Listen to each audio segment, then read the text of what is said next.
I think this is one of the coolest features of today's smartphones. It knows up from down. Built into the circuitry is a tiny device that can detect changes in orientation and tell the screen to rotate. Now, let me show you what it looks like using an old iPhone. There it is. It's an accelerometer. I'll tell you how this kind of chip works and how it's made, but first some basics of accelerometers. They have two fundamental parts: a housing attached to the object whose acceleration we want to measure, and a mass that, while tethered to the housing, can still move.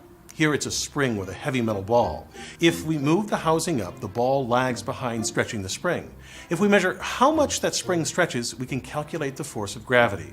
You can easily see that 3 of these could determine the orientations of a 3-dimensional object. Well, lying with the z-axis perpendicular to gravity, only the ball on the x-axis spring shows extension. Turn this on its side so that the z-axis points up, and only the accelerometer along the spring on that axis stretches. So how does this phone and this chip measure changes in gravity? Well, more complex than the simple ball and spring model, it has the same fundamental elements. Inside the chip, engineers have created a tiny accelerometer out of silicon. It has, of course, a housing that's fixed to the phone and a comb-like section that can move back and forth. That's the seismic mass equivalent to the ball. The spring in this case is the flexibility of the thin silicon tethering it to the housing.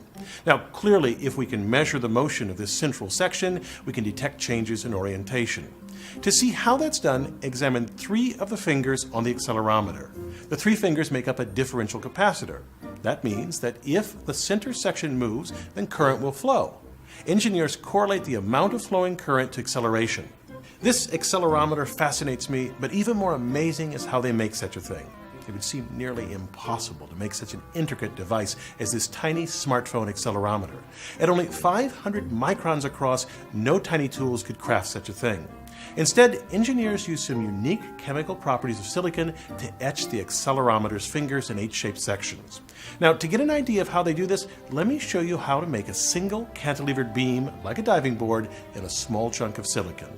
Empirically, engineers noticed that if they poured potassium hydroxide on a particular surface of crystalline silicon, it would eat away at the silicon until it forms a pyramidal-shaped hole.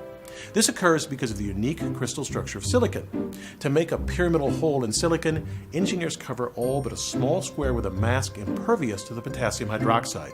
Now, it only etches within the square shape cordoned off by the mask. The potassium hydroxide dissolves silicon faster in the vertical than in the horizontal direction. This is why it makes a pyramidal hole. Now, to make a cantilevered beam, engineers follow these steps. First, mask the surface except for a U-shaped section. At first, the potassium hydroxide will cut 2 inverse pyramids side by side. As the etching continues, the potassium hydroxide begins to dissolve the silicon between these holes. If we wash it away at just the right point, before it dissolves the silicon just underneath the mask, it will leave a small cantilevered beam hanging over a hole with a square bottom. Engineers make smartphone accelerometers using these same methods, but as you can picture, it takes a series of detailed masks to create the intricate structure of a smartphone accelerometer. While complex, a key point is that the whole process can be automated. This is absolutely essential in the miniaturization of technology.